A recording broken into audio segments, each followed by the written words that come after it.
যারা ঈমান এনেছেন মুসলমান শুনে রাখুন, আপনার স্ত্রী আপনার কাছে আমানত।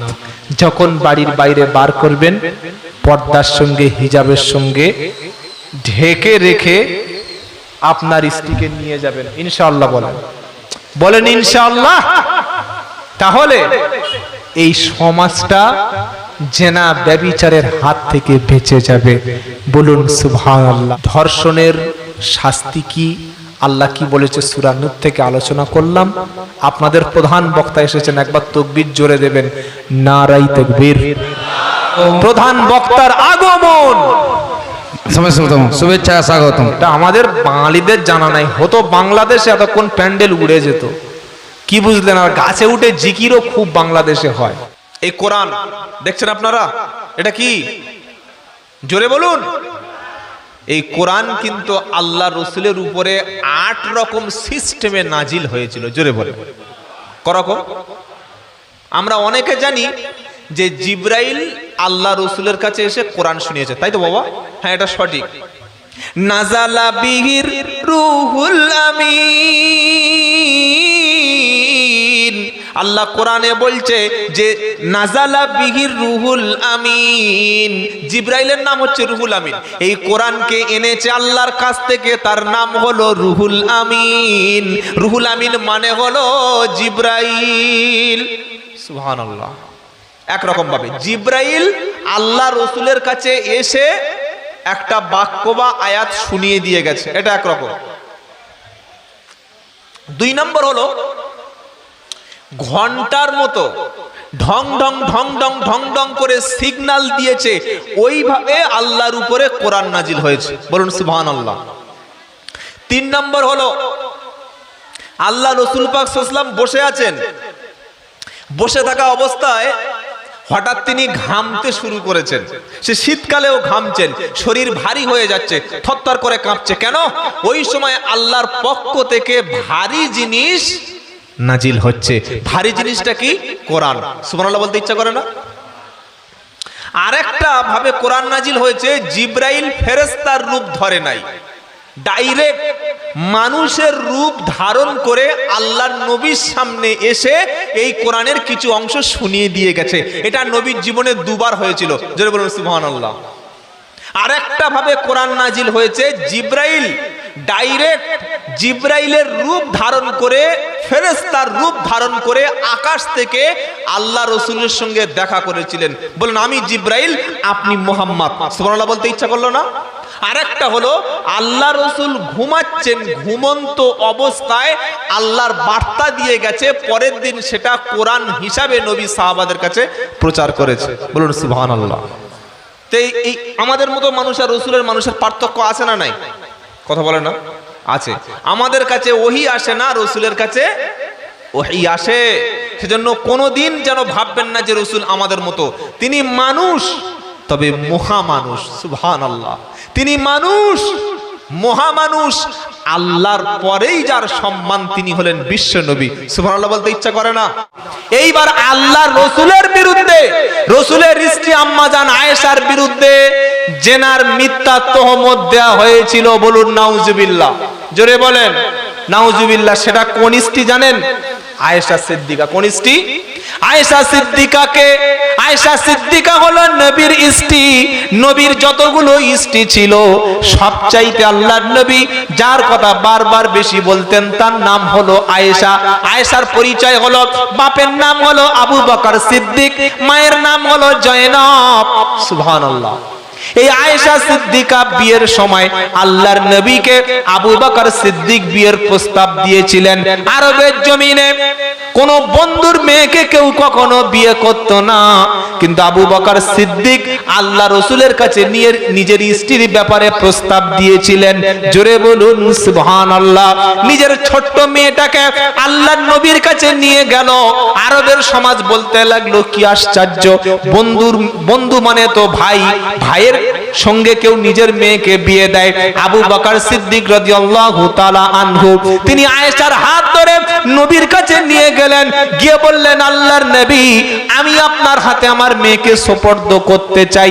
ওই সময় আবু বকর সিদ্দিক একটা বক্তব্য দিলেন। বক্তব্যটা হলো, আবু বকর সিদ্দিক বললেন, হে আরব আরবের মানুষেরা আজকের আমার মেয়েটাকে নবীর সঙ্গে বিয়ে দিতে চাই, এক নম্বর কারণ হলো নবী আরবের জমিনে তিনি এসে মেয়েদেরকে জীবন্ত মাটিতে পুঁতে দেওয়া হতো, আল্লাহর নবী এসে তিনি জীবন্ত কন্যা সন্তান পুঁতে দেওয়ার হাত থেকে নারী জাতিকে বাঁচিয়েছে। জোরে বলেন না সুবহানাল্লাহ। এখন ছেলে হলে আমরা মিষ্টি দিই সমাজ, ছেলে হয়েছে, আর মেয়ে হলে মুখ কালো হয়ে যায়, আছে না নাই? কি বলছেন? কিন্তু আরবের জমিনে ছেলে হলে বাঁচিয়ে রাখতো, মেয়ে হলে গলা টিপে মাটিতে যেটা বলো পুঁতে দিত। নবী বলল না, গলা টিপে মেরে দে, গলা টিপে নারীদের পুঁতে দেওয়ার দিন শেষ। যার দুটা কন্যা সন্তান হবে, তিনটা কন্যা সন্তান হবে, তিনটি কন্যাকে বড় করবে, লালন পালন করবে, ভালোবাসবে, আমি নবী মুহাম্মদ সাল্লাল্লাহু আলাইহি ওয়াসাল্লাম তিন কন্যার পিতা জান্নাতে একই সাথে থাকবো। জোরে বলেন না সুবহানাল্লাহ। এখন মেয়ে ছেলে হলে লাভ না লোকসান? রূপশ্রী, কন্যাশ্রী, লক্ষ্মীর ভান্ডার যারা পাচ্ছে তারা জানে। খালি মনে করছে আল্লাহ আরো যদি গোটাচারি হতো। কি বুঝলেন? শুধু লাভ মেয়েদের, সব মেয়েদের লাভ। তো আবু বকর সিদ্দিক বললেন, আল্লাহর নবী আপনি তো এসে নারীদেরকে বাঁচিয়েছেন, আপনার হাতে আমার মেয়েটাকে কলিজার টুকরা তুলে দিতাম। আল্লাহর নবীর সাথে আয়েশা সিদ্দিকার যখন বিয়ে হয় বয়স ছিল 7 মানে কত? 23 বছর, তাই তো? হ্যাঁ, 7 7 6 7 8 7। আচ্ছা আপনি ভালো করে ভেবে বলুন, আপনি ওয়াজটা শুনে বাড়ি গেছেন, কাল সকালবেলা আপনার ক্লাস 8 ছেলে বলছে, আব্বা আব্দুল্লাহ জুবাইর কি বক্তব্য করলো? বললে কেন? বললে মুহাম্মদ সাল্লাল্লাহু আলাইহি ওয়াসাল্লাম আয়েশা সিদ্দিকার বিয়ে করেছিল 7 বছর বয়সে। বললে হ্যাঁ।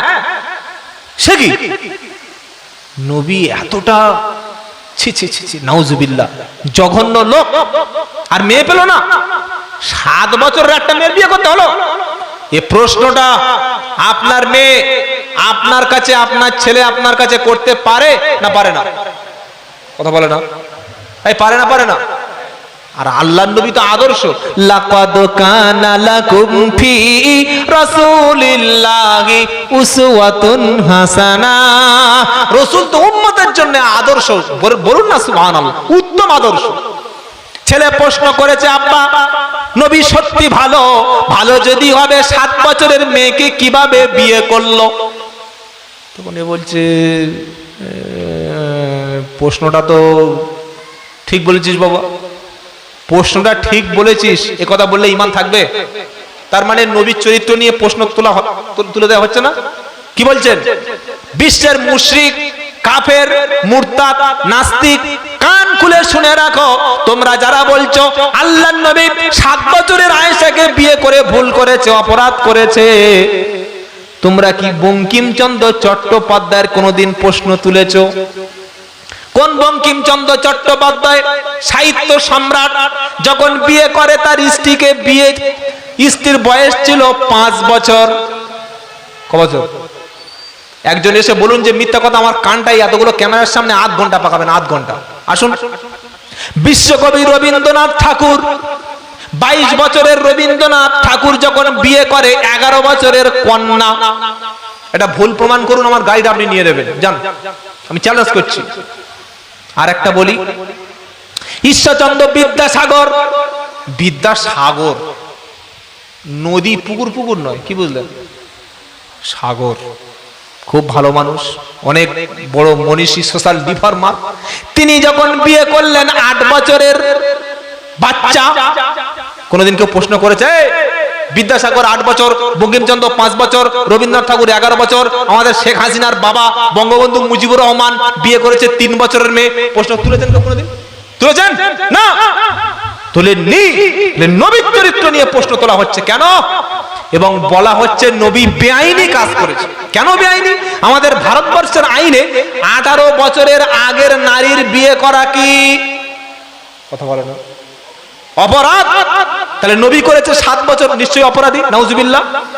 এবার আপনার ইতিহাস জানতে হবে। ভারতবর্ষের জমিনে 1861 সাল, কত জোরে বলেন? 1861, তথ্যগুলো লিখে রাখুন, মগজে রাখুন। 1861 সালে ভারতবর্ষের জমিনে যখন কোন নারীকে কেউ বিয়ে করা হতো, তখন 10 বছরের নারীকে বিয়ে করা অপরাধ ছিল না। বিয়ের বয়স ছিল 1861-তে 10 বছর। কত বছর? এখন 18, তখন ছিল 10। 1891 সালে গিয়ে বলল বড্ড ছোট হচ্ছে, এবার 12 বছর। কত হলো জোরে বলো? 12 বছর। 1929 সাল যখন হলো, তখন বলল 12টা বড্ড ছোট হচ্ছে, তখন হলো বাড়িয়ে আরো 2, কত? 14 বছর। যে আইনটা করা হলো নাম হচ্ছে সারদা আইন। 1929 সারদা আইন। বিয়ের বয়স করা হলো 14 বছর। আর 1978 সালে এই বর্তমান আইনটা হলো ছেলের হবে 21, মেয়ের হবে জোরে বলো 18। এ যুবক যারা শিক্ষিত কলেজ ইউনিভার্সিটির ছাত্র, এবার প্রশ্ন করছি, বলো তুমি যদি 1861 সালের কোন লোক হতে, তোমার কাছে তাহলে 10 বছরের মেয়ে বিয়ে করা অপরাধ? জোরে বলো ছিল না, কারণ আমাদের ভারতে আইন ছিল 10 বছরের বৈধ। 1861 সালে যদি 10 বছরের মেয়ে বিয়ে করা বৈধ হয়, 1443 বছর আগে তখন 7 বছরের মেয়েকে বিয়ে করা সেই সমাজে বৈধ ছিল অবৈধ? জোরে বলো অবৈধ ছিল না। থাকলে কি নবী কখনো করতেন? আরে নবী তো 7 বছর করেছে, বঙ্কিমচন্দ্র 5 বছর করেছে, ওইটা নিয়ে প্রশ্ন তোল কেমন বাপের বেটা দেখি। সুবহানাল্লাহ সুবহানাল্লাহ। বিয়ে হয়ে গেল। নবী বললেন আনতি জাওজাতি ফিদ দুনিয়া ওয়াল আখিরা। নবী বললেন আয়েশা তুমি আমার দুনিয়া এবং আখিরাতের স্ত্রী। সুবহানাল্লাহ। বিয়ে হয়ে গেল। মুনাফিক মুসলমান দেখলো যে আরে ইসলাম প্রচার হচ্ছে, আল্লাহ নবী একটা 7 বছরের মেয়েকে বিয়ে করে 12 বছর বয়স থেকে সংসার করছে। মুনাফিক গুলো তারা সমাজে মিথ্যা বদনাম, নবীর চরিত্র হনন করবে বলে ওত পেতে বসেছিল বর্তমান মিডিয়াগুলোর মতো। এবার একটা হাদিস থেকে একটা নবীর আদর্শ শোনাচ্ছে, এই সূরা নূর থেকে। আল্লাহর নবী আয়েশা সিদ্দিকাকে নিয়ে একটা যুদ্ধে গেছেন। নবীর একাধিক স্ত্রী থাকার ফলে তিনি যখন কোনো যুদ্ধে যেতেন, আল্লাহর নবী সাল্লাল্লাহু আলাইহি ওয়াসাল্লাম স্ত্রীদের মধ্যে লটারি করতেন। লটারি মানে এই আমাদের 50 টাকা, 100 টাকা, 500 টাকা, 1 লাখ টাকা, এই লটারি না, কি বুঝলেন? যার নামটা পড়তো তাকে নিয়ে চলে যেতেন। তো আল্লাহর নবী ওই যুদ্ধে যাওয়ার সময় বনি মুস্তালিকে আয়েশা সিদ্দিকার নাম পড়ে গেল, নবী নিয়ে গেলেন। যুদ্ধে অভিযানে গেলেন, যুদ্ধে জয়ী হয়ে ফিরে আসছেন। রাত্রেবেলা থাকার জন্য একটা জঙ্গলে নবী সাল্লাল্লাহু আলাইহি ওয়াসাল্লাম রাতে চেপে গেছেন। নবী বললেন সাহাবারা ফজর যখন হবে তোমরা সকলে মদিনার দিকে ফিরে চলে যাবে। ফজরের একটু আগে আম্মা জান আয়েশা সিদ্দিকা রাদিয়াল্লাহু তাআলা আনহা তিনি বলছেন আমার একটু পায়খানার প্রয়োজন হলো, বাইতুল খালা বাথরুমে যাওয়ার প্রয়োজন হলো, আমি একটু দূরে চলে গেলাম। দূরে গিয়ে ফিরে এসে গলায় হাত দিয়ে দেখি গলার হার নাই। হার নেকলেস, গলার যে ওই মানে যেটা ছিল গলার হারটা পড়ে গেছে। মেয়েদের কাছে এই ছোট ছোট জিনিসের দাম বেশি, কি বলছেন আপনারা? হার, এই ছোট ছোট আংটি, এগুলো একটা আপনার স্ত্রীকে কিনে দেবেন, প্রচুর খুশি হবে, কি বুঝলেন? আমরা বিয়ের আগে বলি আই লাভ ইউ, খুব ভালোবাসি, কত গিফট করেছি, মোবাইল দিয়েছি, তারপরে কি বুঝলেন বিভিন্ন চুড়িদার গিফট করেছি, মেকআপ কিনে দিয়েছি। আরে হতভাগা, বিয়ের আগে দিয়েছিস, বিয়ের পরে স্ত্রীকে নিয়ে একটু ফুচকা খাওয়া, বিয়ের পরে স্ত্রীর হাতে একটা ওই লেডিস ঘড়ি কিনে দে, বিয়ের পরে স্ত্রী একটা বেনারসি শাড়ি, এসব বললে আবার মেয়েরা ফুলে যাবে, কি বুঝলেন? খালি বিয়ের পরে একবার রাত্রেবেলা আই লাভ ইউ বলবেন। আমি সেদিন সপ্তাহখানেক আগে একবার বলেছি আই লাভ ইউ, আমার স্ত্রীকে বলছে তোমার বুড়ো বয়সে তোমার ঢং গেল না। তাহলে আমাকে বুড়ো বলে মনে হচ্ছে? 33 বছর বয়স, বুড়ো, মাথার চুল আর দাড়ি একটাও পাকেনি, কি বুঝলেন? স্ত্রীর সঙ্গে আনন্দ করা, হাসি ঠাট্টা করা সুন্নাত, বলুন সুবহানাল্লাহ। নবী স্ত্রীর সঙ্গে হাসি ঠাট্টা করতেন, ইয়ার কি করতেন। আমরা তো বিবির কাছে আসলে মুখ একবার সেই বানার কোনো শব্দ নাই, মুখ পুরো একদম যেন কচু পুড়িয়ে খেয়েছে, মুখে কোনো হাসি নাই। আর আল্লাহর নবী পরিবারের কাছে আসতেন সালাম দিয়ে, সুবহানাল্লাহ বলবেন না? এই জন্য কবি কি বলেছেন জানেন? সুন্দরতম আখলাক ছিল আমার নবীজির, দিনের তারে ছিলেন তিনি অতি বড় বীর। জোরে হবে না সুবহানাল্লাহ? নারায়ে তাকবীর। আহা হা, বীর কাফেরদের জন্য বীর, আর পরিবারের কাছে ছোট্ট একজন রহমতের নবী। বলুন সুবহানাল্লাহ। বাচ্চাদের দেখলেই নবী কোলে তুলে নিয়ে চুমা খেতেন। সুবহানাল্লাহ বলতে ইচ্ছা করে না? আর আমাদের মসজিদ থেকে বাচ্চারা যেন ছাগল ঢুকেছে মসজিদে। কেন রে বাবা? আজকে দিনের বাচ্চা আগামী মুসাল্লি।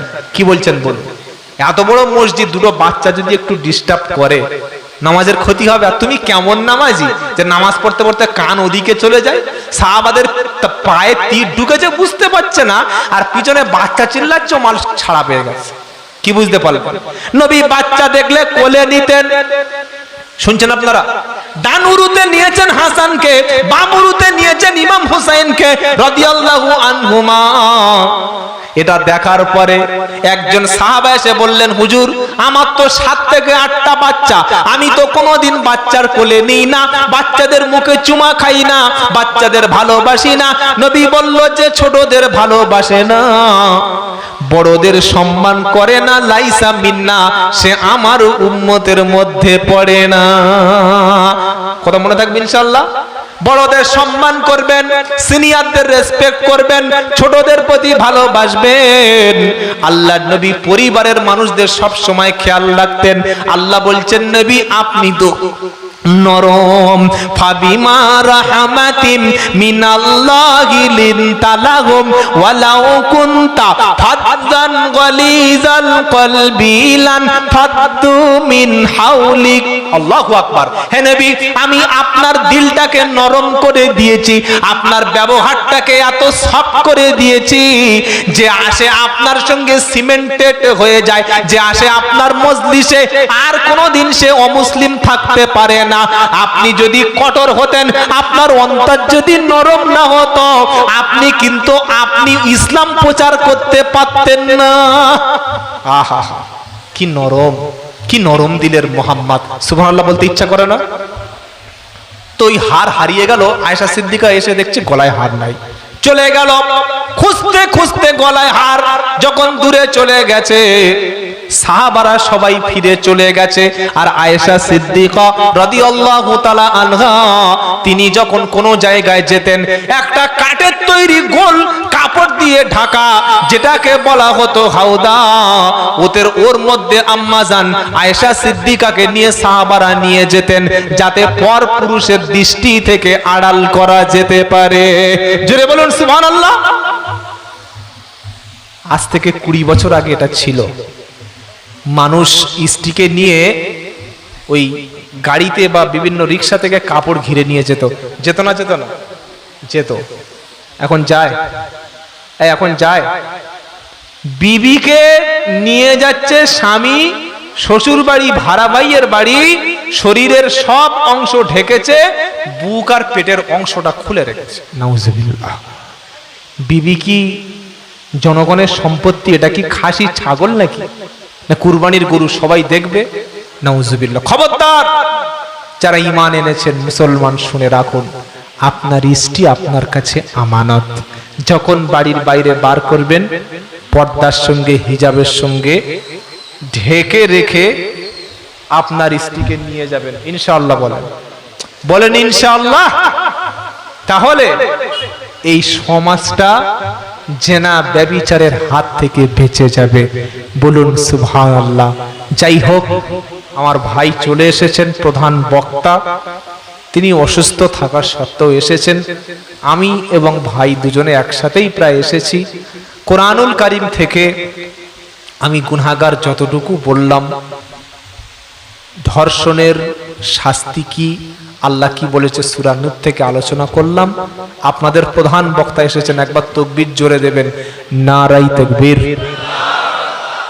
নারায়ে তাকবীর। আল কোরআনের আলো, আল হাদিসের আলো, ঘরে ঘরে জালো। প্রধান বক্তার আগমন, শুভেচ্ছা স্বাগতম। এটা আমাদের বাঙালিদের জানা নাই। হতো বাংলাদেশে এতক্ষণ প্যান্ডেল উড়ে যেত। কি বুঝলেন? আর গাছে উঠে জিকিরও খুব বাংলাদেশে হয়। যাই হোক, ভাই এসছেন, আরেকবার তাকবীর, নারায়ে তাকবীর, আল্লাহু আকবার। খুব সুন্দর লাগছে। বেশিরভাগ যুবকরা বসে আছে। ইমাম সাহেবও যুবক মানুষ, আমরা দুজনও বুড়ো এখনো হইনি। বাকি কথাটা তিনি বলবেন ইনশাআল্লাহ। তিনি শুধু কোরআন হাদিস নয়, বেদ পুরাণ বাইবেল থেকেও বলবেন। আমি গুনাহগার যা কিছু বলেছি, আবার বলছে গজল বলো। হুজুর কি বলবাটা গজল বলা লোক তো আলাদা আছে বাবা। তা ছোট্ট করে একটা বলি, না বললে আবার ভলেন্টিয়াররা আমার গাড়িটা সাইডও করবে না হয়তো। কি বুঝলেন? একদম 2 লাইন বলে দেব যাতে কষ্ট না হয়। এই কোরআনকে নিয়েই বলি, নাকি বলেন? এই কোরআন পুড়িয়ে শেষ করা যাবে? কি বলছেন আপনারা? কেস করে মুছে দেওয়া যাবে কোর্ট থেকে? কবি বলছে, যদি আগুন লেগে, এ বাবা ইকোটা একটু বাড়িয়ে দাও। কইছে মাইক ম্যান কোথায়? হ্যালো, মাইক ম্যান ইকো বাড়ি দেন। যদি আগুন লেগে ধ্বংস হয় পৃথিবীর সব বইয়ের দোকান, তবু বিশ্ব থেকে হারাবে না পবিত্র কোরআন। জোরে হবে না সুবহানাল্লাহ? আরে জোরে সুবহানাল্লাহ বলো। যদি আগুন লেগে ধ্বংস হয় পৃথিবীর সব বইয়ের দোকান, তবু বিশ্ব থেকে হারাবে না পবিত্র কোরআন। কোরআন ধ্বংস করবে কেমন করে আগুনের তেজ, আজ বিশ্ব ভরা লক্ষ কোটি কোরআনের হাফেজ। কোরআন ধ্বংস করবে কেমন করে আগুনের তেজ, আজ বিশ্ব ভরা লক্ষ কোটি কোরআনের হাফেজ। তারা ছাপিয়ে আসমানি গ্রন্থ, তারা ছাপিয়ে আসমানি গ্রন্থ, বাঁচাবে ইসলামের ঈমান, তবু বিশ্ব থেকে হারাবে না পবিত্র কোরআন, তবু বিশ্ব থেকে হারাবে না পবিত্র কোরআন। যদি আগুন লেগে ধ্বংস হয় পৃথিবীর সব বইয়ের দোকান, তবু বিশ্ব থেকে হারাবে না পবিত্র কোরআন। কোরআন নিয়ে কত লোকে করলো আদালতে কেস, লিখলো সালমান রুশদি বিদ্বেষপূর্ণ স্যাটানিক ভার্সেস, তবু আল কোরআনের নূরের বাণী সারা বিশ্বে হয়নি ম্লান, বিশ্ব থেকে হারাবে না পবিত্র কোরআন, বিশ্ব থেকে হারাবে না পবিত্র কোরআন। যদি আগুন লেগে ধ্বংস হয় পৃথিবীর সব বইয়ের দোকান, তবু বিশ্ব থেকে হারাবে না পবিত্র কোরআন। পাকিস্তানের জিয়া মরলো দুর্ঘটনায় ভাই, তার বিমান পুড়ে ছাই হয়েছে, কোরআন পড়ে না। নারায়ে তাকবীর। যাচ্ছিল প্লেনে, প্লেন পড়ে গেল, পুড়ে গেল, পকেটে কোরআন ছিল, পড়ে নাই। সুবহানাল্লাহ বলবেন না? পাকিস্তানের জিয়া মরলো দুর্ঘটনায় ভাই, তার বিমান পুড়ে ছাই হয়েছে, কোরআন পড়ে নাই। পাতা যেমন ছিল তেমন আছে, পৃষ্ঠা যেমন ছিল তেমন আছে, একটি অক্ষর হয়নি ম্লান, বিশ্ব থেকে হারাবে না পবিত্র কোরআন। যদি আগুন লেগে ধ্বংস হয় পৃথিবীর সব বইয়ের দোকান, তবু বিশ্ব থেকে হারাবে না পবিত্র কোরআন। নারায়ে তাকবীর। ভাই এসেছে, তাকে বসিয়ে রাখা বলা মানেই বেয়াদবি। আল্লাহ আমাদের ক্ষমা করুক। খবরদার